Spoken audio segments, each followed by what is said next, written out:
Bismillahirrahmanirrahim. Assalamualaikum warahmatullahi wabarakatuh.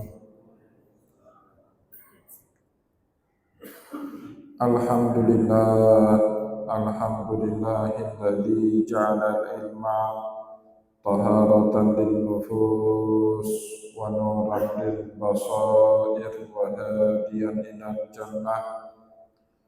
Asyhadu an la ilaha illallah wahdahu la syarika lah wa asyhadu anna Muhammadan abduhu wa rasuluhu shahibul burhan. Allahumma shalli wa sallim ala rasulikal karim Muhammad sallallahu alaihi wasallam wa ala alihi wa ashabihi wa man tabi'ahu bi ihsanin ila yaumiddin. Summa amma ba'du. Untuk mendapatkan video-video ceramah terbaru, jangan lupa like, subscribe, dan share. Tidak pernah bosan-bosannya kita panjatkan kehadiran Sang Maha Pencipta Allah Subhanahu wa Ta'ala, yang mana dengan limpahan karunia-Nya, rahmat-Nya, hidayah-Nya, serta anugerah-Nya kepada kita semua, kita kembali masih diberi kesempatan, kesehatan, dan usia panjang oleh Allah untuk sama-sama dan senantiasa mengabdikan diri kita di jalannya dengan menjalankan segala perintahnya dan menjauhi semua larangannya. Salawat dan salam juga tidak pernah lupa pula kita haturkan kepada junjungan alam Nabi besar Muhammad sallallahu alaihi wasallam, di mana beliau telah bersabda dalam sebuah hadis, taraktum fikum amrayni la in tamassaktum bihima lam tadillu abada. Telah aku tinggalkan kepada kalian dua pusaka, jika keduanya kalian pendomani, maka niscaya tidak akan pernah tersesat selama-lamanya. Al-Quran kitabnya Allah dan hadis sunnahnya Rasulullah sallallahu alaihi wasallam. Bapak Ibu kaum muslimin dan muslimat jamaah salat maghrib yang diberkati oleh Allah, mari pada kesempatan malam yang penuh dengan keberkahan ini, sambil kembali kita niat iktikaf di rumah Allah, mari sama-sama kita kembali melanjutkan pengajian hadis kita dengan kitab Fathul Bari Bisyarhi Sahihil Bukhari karya Imam Ibnu Hajar Al-Asqalani rahimahullahu ta'ala anhu. Dan insyaallah pada kesempatan malam ini kita akan kembali melanjutkan ke dalam pembahasan pada bab berikutnya, bab ke-52 di dalam kitab yang ketiga dari Sahihul Bukhari, kitab yang ketiga, Kitabul Ilmi, bab ke-52 atau dua bab terakhir di dalam kitab yang ketiga. Insyaallah dua pertemuan lagi kita khatamkan pembahasan dalam kitab yang ketiga untuk masuk kemudian ke bab yang atau kitab yang keempat, Kitabul Wudu, kitab yang mencakup pembahasan hadis dari Rasulullah tentang kaifiyah wudu. Dari 72 kitab semuanya yang ada di dalam Sahihul Bukhari. Bapak Ibu kaum muslimin dan muslimat yang dimuliakan oleh Allah, terlebih dahulu pada malam ini kita kembali teruskan bacaan kita pada kitab yang ketiga, Kitabul Ilmi, kitab yang membahas hadis-hadis tentang ilmu, bab ke-52, babun fi dzikril ilmi wal futya fil masjidi. Bab di mana menceritakan Rasulullah SAW mengajari ilmu dan juga memberikan fatwa-fatwa di dalam masjid. Jadi ilmu disampaikan oleh Rasulullah SAW di berbagai tempat. Bapak Ibu yang dimuliakan oleh Allah, terkadang Rasulullah mengambil tempat-tempat tertentu untuk mengajari ilmu.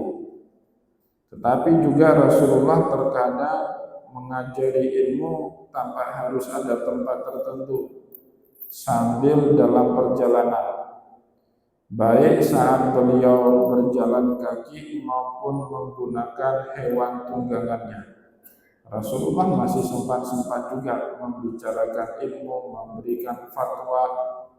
Maka disebut oleh para ulama hadis kebiasaan Nabi yang terus memperbincangkan ilmu meskipun beliau sedang berjalan kaki atau menunggangi tunggangan, dengan sebutan al-masyiyah.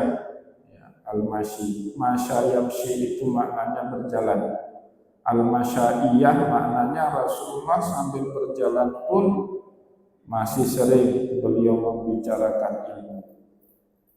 Tetapi Bapak Ibu juga di dalam Sahih Bukhari dituturkan kepada kita satu kebiasaan lain daripada Rasulullah, di mana beliau menyampaikan ilmu dan memberikan fatwa-fatwa saat beliau berada di masjid. Nah, akhirnya itu menjadi fungsi kedua daripada masjid selain daripada ibadah. Jadi fungsi utama daripada masjid yaitu melaksanakan sholat wajib 5 waktu.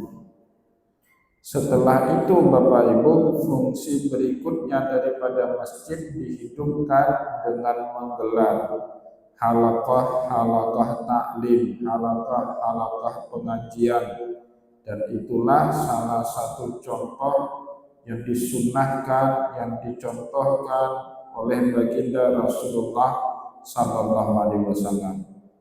Bahkan dulu di awal-awal masa Islam Bapak Ibu, saat Rasulullah di Madinah, ada sekitar 60-an orang sahabat Rasulullah yang meninggalkan kampung halaman mereka demi bisa dekat dengan sumbernya ilmu pengetahuan Rasulullah SAW. Dan mereka karena tidak punya keluarga, sanak famili di kota Madinah, akhirnya tinggalnya, menetapnya di dalam Masjid Nabawi. Di salah satu pojokan Masjid Nabawi itu menjadi rumah bagi mereka. Mereka inilah yang di dalam sejarah Islam disebut dengan Ahlus Sufah. Mereka yang tinggal di pojokan Masjid Nabawi. Tapi Bapak Ibu, seiring dengan waktu, terutama di zaman Khalifah Utsman bin Affan radhiyallahu an, Masjid Nabawi mengalami kebakaran. Kebakaran itu dijadikan momentum oleh Utsman bin Affan sekaligus memperbaiki dan juga memperluaskan Masjid Nabawi. Maka Masjid Nabawi yang dulu tidak terlalu luas di zaman Rasulullah diperluas sedemikian rupa di zamannya Utsman bin Affan. Maka tergusurlah Ahlus Sufah ini Bapak Ibu, yang awalnya mereka tinggal di pojokan Masjid Nabawi, akhirnya mereka buat rumah tempat tinggal yang dinding rumah mereka itu berdempetan dengan Masjid Nabawi. Inilah yang dalam sejarah dikenal dengan nama riba. Jadi kalau Bapak Ibu pernah baca buku, pernah baca kitab, di dalam buku, di dalam kitab ada istilah riba, itu untuk menjelaskan rumah yang dibangun oleh tabi'in atau tabi'in yang dinding rumah tersebut berdempetan dengan Masjid Nabawi. Dan itu biasanya dijadikan tempat asrama bagi orang yang mau menimba ilmu langsung dari sahabat Rasulullah yang saat itu masih banyak hidup di kota Madinah Al-Munawwarah. Bapak Ibu kaum muslimin dan muslimat jamaah pengajian yang dimuliakan oleh Allah, selanjutnya kekuasaan beralih di zaman dinasti Bani Umayyah. Masjid Nabawi dirasa terlalu kecil untuk menampung jumlah umat Islam yang makin hari bertambah banyak. Maka para khalifah dari dinasti Bani Umayyah pun kemudian memugar dan memperluas lagi Masjid Nabawi. Sehingga digusurlah Bapak Ibu ya. Masjid Nabawi itu tergusur, orang-orang yang tinggal di Rifat itu tergusur karena perluasan Masjid Nabawi. Maka kemudian Bapak Ibu kaum muslimin yang dimuliakan oleh Allah, mereka ini membangun semacam rumah-rumah kecil asrama di salah satu pojok Masjid Nabawi. Ini yang belakangan dikenal dalam sejarah Islam dengan sebutan zawiyah. Jadi bahasa Aceh menjadi dayah. Pojok-pojokan rumah, balik bilik-bilik yang dibangun, tapi dindingnya itu sudah nggak lengket lagi dengan Masjid Nabawi. Di salah satu pojok di situ semua perumahan mahasiswa, perumahan santri yang masih mau belajar langsung kepada tabi'in yang sempat bertemu dengan para sahabat Rasulullah. Kemudian masa berlanjut di zaman dinasti Bani Abbasiyah, dipugar lagi, diperluas lagi Masjid Nabawi sehingga zawiyah-zawiyah itu Bapak Ibu kena gusur semuanya. Baru kemudian belakangan mereka membangun rumah yang sudah agak lebih jauh dari Masjid Nabawi. Rumah-rumah ini dalam bahasa Arab disebut funduk. Jadi bahasa Indonesia pondok. Jadi pondok itu Bapak Ibu dari bahasa Arab. Kalau orang Jawa menggunakan istilah pondok pesantren, terambil dari kata funduk, rumah-rumah yang dibangun tapi sudah lebih agak sedikit jauh daripada Masjid Nabawi. Sedangkan di Aceh menggunakan istilah zawiyah, dayah. Jadi lebih dahulu Aceh menggunakan istilah daripada pondok yang muncul lebih belakangan daripada istilah zawiyah. Itu sedikit Bapak Ibu kisah di dalam sejarah perkembangan asrama-asrama orang yang menimba ilmu di kota Madinah. Kenapa demikian? Karena masjid difungsikan sedemikian rupa oleh Rasulullah selain sebagai tempat aktivitas beribadah, juga aktivitas utama untuk menimba dan mencari ilmu. Ilmu apapun diajarkan di masjid.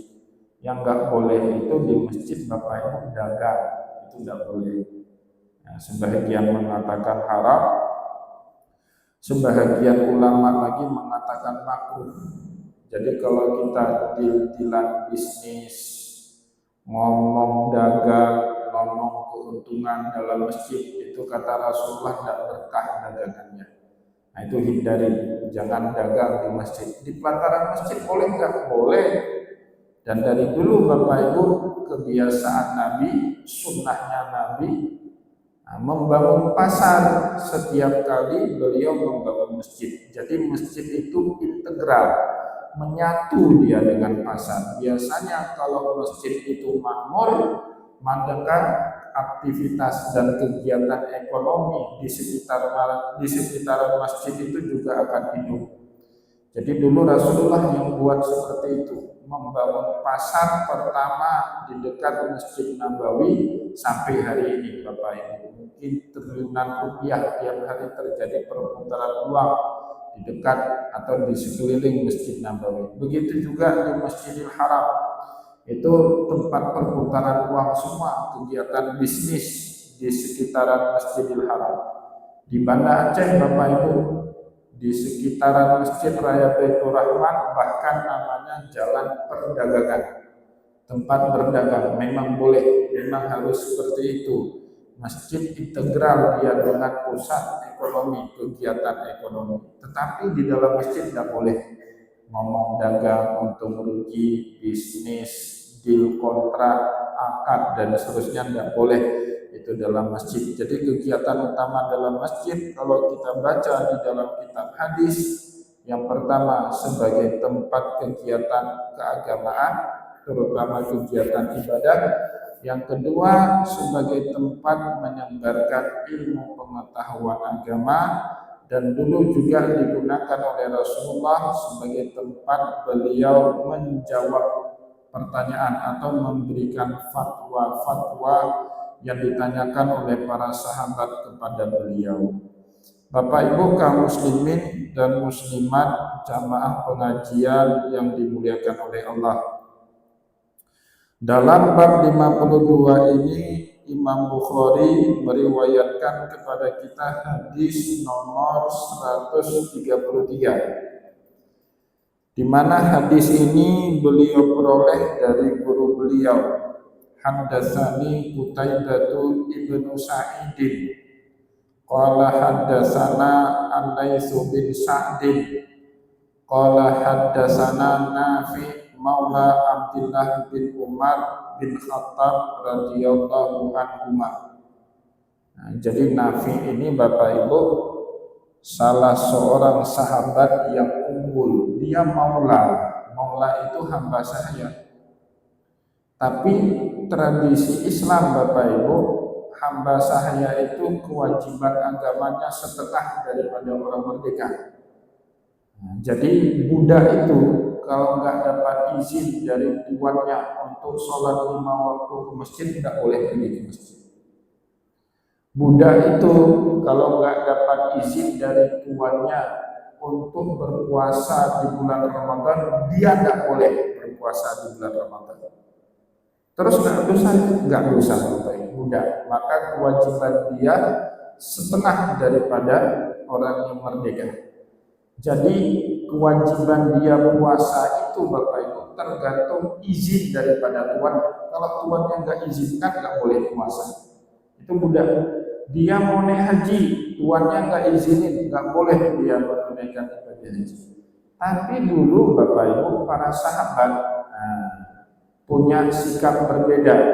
Kalau budak itu mau mencari ilmu pengetahuan diizinkan Bapak Ibu.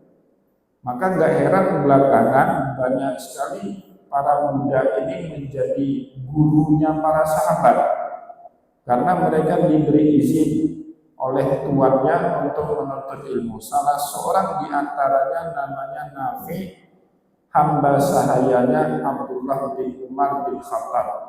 Jadi putranya Umar bin Khattab yang bernama Abdullah punya seorang hamba sahaya namanya Nafi. Nafi ini diizinkan oleh Abdullah untuk menimba ilmu sebanyak-banyaknya, bahkan langsung dari Rasulullah SAW. Mungkin Bapak Ibu pernah dengar di dalam sejarah Islam pendiri sekte Mu'tazilah, namanya Wasil bin Atta. Itu bukan orang merdeka Bapak Ibu. Wasil bin Atta itu statusnya hamba sahaya, budak. Tapi dia punya ilmu pengetahuan untuk orang di zamannya itu termasuk orang cerdas, orang alim, ilmuwan. Mu'tazilah itu kan mazhab rasionalis. Kalau kita sekarang orang liberal, orang sekuler, orang liberal itu Mu'tazilah. Wasil bin Atta seorang budak bisa seperti itu. Kenapa? Tuannya Pak, kalau dalam ilmu pengetahuan diberikan kebebasan, diberikan akses seluas-luasnya kepada budak. Kalau mau mencari ilmu pengetahuan tidak ditahan-tahan. Nah, maka muncullah dalam sejarah Islam seorang budak jadi ulama besar, pendiri paham Mu'tazilah, namanya Wasil bin Atta. Nah, kalau kita baca di dalam kitab Manaqib, para ulama sejarah menulis menceritakan bagaimana cerdas dan jeniusnya Wasil bin Atta. Wasil bin Atta itu lidahnya cadel. Kalau bilang roh nggak kena, R-nya itu nggak kena. Tapi kalau dia ceramah berkhutbah 1-2 jam, dia bisa menghindari kalimat atau kata yang ada huruf rohnya, dia pakai sinonim, muradif. Nah, gimana itu orang cerdasnya? Sehingga nggak tahu orang kalau dia itu nggak bisa ngomong roh. Lidahnya cadel, orang nggak tahu, Pak. Kapan tahunya? Kalau dia baca ayat Al-Quran, nggak terhindar. Coba kamu baca Al-Baqarah dari ayat pertama, udah kena itu. Alif lam ra. Kalau orang nggak bisa sebut roh kan roh, nah, baru ketahuan. Tapi kalau dia ceramah berkhutbah Bapak Ibu 1, 2, 3 jam, bisa menghindari setiap kalimat kata yang ada huruf rohnya, dipakai dicari sinonim persamaan kata yang tidak ada huruf rohnya. Itu begitu cerdasnya seorang Wasil bin Atha. Bapak Ibu kaum muslimin dan muslimat jamaah pengajian yang dimuliakan oleh Allah. Jadi Nafi, seorang hamba sahayanya Abdullah bin Umar, menuturkan kepada kita dari sahabat Nabi Abdullah bin Umar, nah, dari tuannya sendiri, Abdullah bin Umar bin Khattab radhiyallahu anhuma. Beliau menceritakan kepada kita anna rajulan qama fil masjid faqala. Suatu hari di masa hidupnya Rasulullah, pada saat Nabi Muhammad sallallahu alaihi wasallam menggelar majelis taklim. Kalau kita baca di dalam kitab Fathul Bari, Bapak Ibu, taklim yang disampaikan oleh Nabi itu menjelang beberapa hari sebelum keberangkatan Rasulullah SAW ke kota Mekah untuk melaksanakan haji wada. Berarti itu tahun 10-an Hijrah, Bapak Ibu. Nah, Rasulullah kerjain haji wada itu tahun 10 Hijriah. Nah, jadi kayaknya kata waqadih ta'ala hadza majlisun fi manasiki haji. Kata Imam Ibnu Hajar Al-Asqalani, boleh jadi pertanyaan itu muncul dari seorang sahabat saat hadir majelis manasiknya haji Rasulullah. Nah, jadi Rasulullah karena itu haji pertama dan juga pertama bagi para sahabat, jadi kan mereka bingung ini, Pak, gimana haji itu dilaksanakan. Nah, maka Rasulullah menggelarlah halaqah pengajian. Tentu kalau Rasulullah ilmunya dibimbing langsung sama Allah melalui perantara malaikat Jibril. Tetapi para sahabat pada saat itu masih bingung sekali karena haji belum pernah dicontohkan sebelumnya oleh Rasulullah. Nah, ini juga menjadi alasan ya, kenapa kalau kita mau melaksanakan ibadah haji ataupun umrah, baiknya mengikuti manasik haji dan umrah, terutama bagi kita yang belum pernah sama sekali untuk melaksanakan ibadah haji dan umrah. Itu wajib, kita nggak bisa buat ibadah apa-apa kalau nggak tahu cara mengerjakan ibadah itu. Nah, biasanya orang pertama itu bingung, ini di mana Hajar Aswadnya, kapan mengucapkan Bismillah Allahu Akbar, ya, kapan berhenti tawaf, kapan sanggup, mana makam Ibrahim. Kalau pertama bingung pasti, tapi selanjutnya kalau sudah sekali atau 2 kali, selanjutnya sudah mahir, biasanya seperti itu. Maka Bapak Ibu kaum muslimin dan muslimat jamaah pengajian yang dimuliakan oleh Allah, di dalam halaqah manasik hajinya Rasulullah, saat Rasulullah sedang menyampaikan materi manasikul haji, kata Abdullah bin Umar, anna rajulan qama fil masjid, ada seorang laki-laki bangun bertanya kepada Rasulullah fil masjid. Kata Imam Ibnu Hajar Al-Asqalani, yang dimaksud dengan masjid di sini adalah Masjid Nabawi. Nah, jadi sebelum berangkatnya Rasulullah ke haji, dan juga bukan masjid yang lain. Di kota Madinah, Bapak Ibu, di zaman hidupnya Nabi ada 9 buah masjid. Nah, ada Masjid Quba, Masjid Nabawi, Masjid Bani Sa'ad, Masjid Qiblatain, Masjid Sabah, Masjid Jumat. Ada 9 semuanya masjid di kota Madinah di saat itu. Nah, ini yang juga menjadi dasar nanti ya, Imam Syafi'i mengatakan tidak boleh ta'addudul Jumat. Karena dulu ta'addudul Jumat itu maknanya apa? Jumat di satu wilayah berbilang, enggak sentral, enggak di satu tempat. Kenapa? Karena dulu di zaman Rasulullah 9 masjid, 9-9-nya ada sholat wajib 5 waktu. Tetapi Jumat cuma ada di satu masjid saja. 8 masjid yang lain tidak ada Jumat. Di Masjid Quba tidak ada Jumat. Di Masjid Bani Sa'ad tidak ada Jumat. Di Masjid Qiblatain tidak ada Jumat. Jumat cuma ada satu di Masjid Nabawi saja. Itulah kenapa di dalam mazhab Syafi'i disebut dalam satu wilayah cuma boleh ada satu Jumat. Kalau Jumatnya lebih dari satu gimana?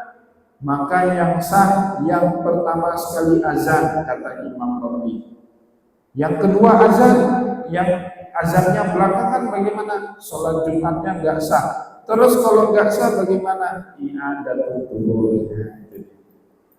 Maka di Aceh karena Syafi'inya kental dan fanatik, habis sholat Jumat baru lagi sholat i'adatul tuhur. Di Ulekaring aja berapa masjid Pak? Banyak sekali. Ya, banyak sekali kita. Nah, tapi tentu keadaan di zaman itu, zaman Nabi dengan zaman sekarang berbeda. Tingkat populasi penduduknya, kepadatan wilayahnya, yang maka ukuran ijtihad di zaman dulu itu tidak terlalu cocok lagi Pak dipakai untuk di zaman kita sekarang. Kalau di Jakarta lebih rumit lagi Pak, satu blok apartemen itu penduduknya mungkin satu kampung kita di Aceh Pak, satu blok apartemen tingginya menjulang 20 tingkat, 20 lantai, di bawahnya ada masjid. Kalau satu blok apartemen itu turun semua, nggak muat masjid itu. Ya, ada 2000 orang misalnya satu blok apartemen itu. Ya, 2000 orang itu kan satu kampung ya. Ada tapi beda, tidak bisa lagi pakai ukuran zaman dulu. Karena apa? Karena tadi populasi penduduk terus bertambah, berbeda dengan zamannya Rasulullah. Jadi orang ini berdiri, anna rajulan qama fil masjid, berdiri dia bertanya kepada Rasulullah. Sekaligus di sini Bapak Ibu, kata Imam Ibnu Hajar Al-Asqalani tidak ada larangan kalau di dalam majelis ilmu, majelis taklim kita bertanya kepada seorang guru dengan posisi sambil berdiri. Karena itu juga dilakukan dulu oleh para sahabat ya Rasulullah.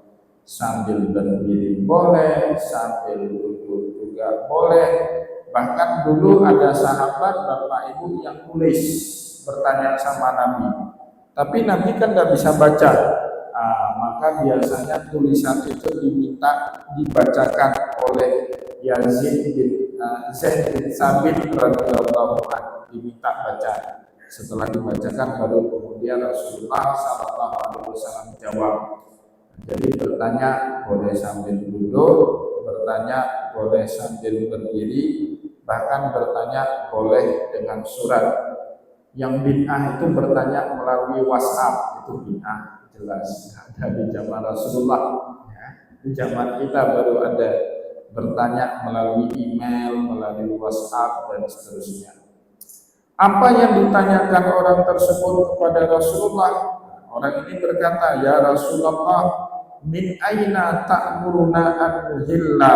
Ya Rasulullah, dari arah mana engkau memerintahkan kami untuk berihram pada saat nanti melaksanakan ibadah haji? Maka pertanyaan ini pun dijawab oleh Rasulullah sallallahu alaihi wasallam. Faqala Rasulullah sallallahu alaihi wasallam, yuhillu ahlul madinati min Dzulhulaifah penduduk Ahlul Madinah, penduduk kota Madinah berihramnya dari daerah yang disebut dulu namanya Zulhulaifah, sekarang berubah nama menjadi Bi'rul Ali. Kalau dulu namanya yang disebut oleh Rasulullah Zulhulaifah. Wa yuhillu ahlus Syam minal Juhfah. Begitu juga orang yang datang dari utara, dari negeri Syam, itu mikotnya dari daerah Juhfah. Dulu namanya Juhfah, Bapak Ibu. Sekarang namanya Rodif.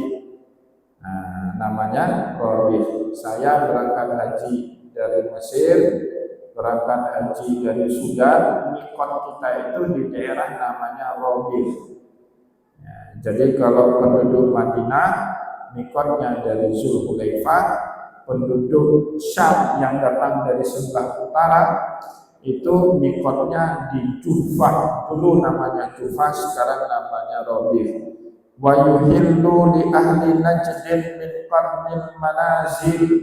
Sedangkan orang yang datang dari negeri Najd, Najd itu berarti sebelah timur laut, yang sebelah timur laut. Daerah Najd itu Yambung sekarang, atau Riyadh, itu disebut dulu Ardul Najdi, daerah Najd. Itu mikotnya di mana? Qarnul Manazil. Saya juga alhamdulillah sudah pernah mikot di Qarnul Manazil. Bapak Ibu kalau pergi dari Taif, misalnya pergi umrah atau pergi haji, pergi ke Taif, jangan lupa bawa kain ihram Bapak Ibu.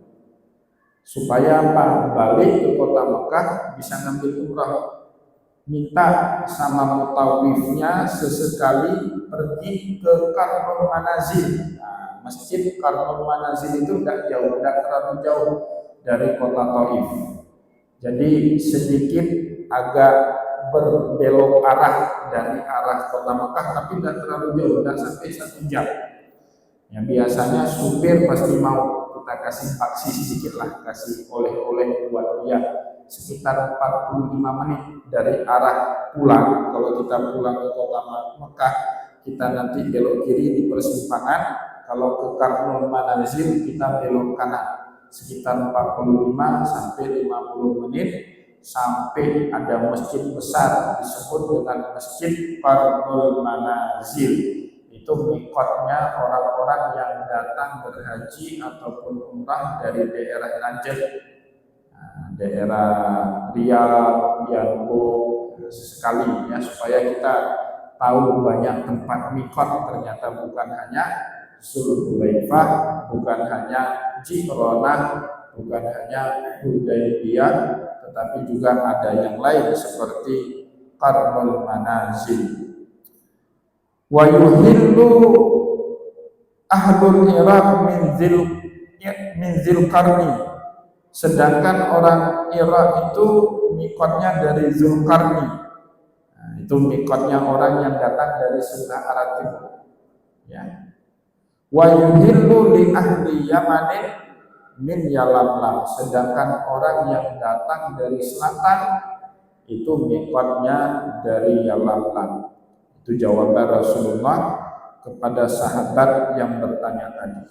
Memang Bapak Ibu kalau kita belajar manasik haji, 4 arah itulah yang dijadikan sebagai mikot orang yang melaksanakan ibadah haji dan umrah. Walaupun dalil yang sering dipakai dalam buku manasik haji bukan hadis ini ya, tetapi hadis yang lebih populer. Kata itu diriwayatkan oleh Abdullah bin Abbas radhiyallahu anhu, di mana di situ beliau berkata, kata Rasulullah sallallahu alaihi wasallam di ahli Madinati Zulhulaifah. Rasulullah menentukan mikot bagi orang Madinah dari Zulhulaifah. Wali ahli Syam minal Juhfah. Sedangkan orang Syam mikotnya dari Juhfah. Wali ahli Najd Qarnul Manazil. Sedangkan dari orang ahli Najd mikotnya di Qarnul Manazil. Wali ahli Yaman min Yalamlam. Sedangkan orang Yaman dari Yalamlam. Wali ahli Irak Zatul Qiran, sedangkan orang Irak di Zatul Qiran. Kata Rasulullah kemudian hunna lahunna wa man ata alaihi min ghairihinna faman aradal hajja wal umrah hunna lahunna. Itulah miqat sesuai dengan arah mata angin. Wa man ata alaihi, barang siapa yang mau datang ke kota Mekah, maka miqatnya mengikuti arah datangnya dia. Kita dari Indonesia terbang itu dari selatan masuk ke Yaman, maka kita miqatnya di Yalamlam. Kalau langsung ke kota Mekah atau turun di Jeddah.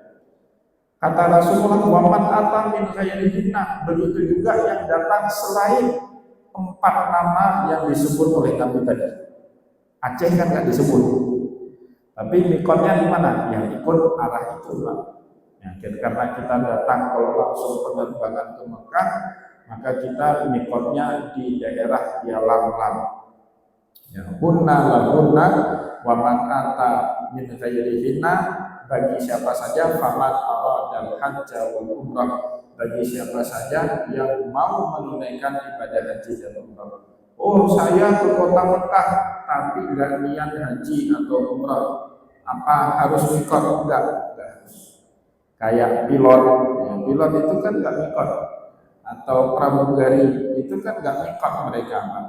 Nah, terbang lagi habis turun di Jeddah, terbang lagi balik ke Indonesia, nggak haji mereka, terbang sebentar saja. Hatta kata Rasulullah, wa man kana duna dzalik, barang siapa yang datang bukan dari daerah itu, famin haitsu ansya'a, maka dia bermiqat menurut daerah tempat dia berangkat.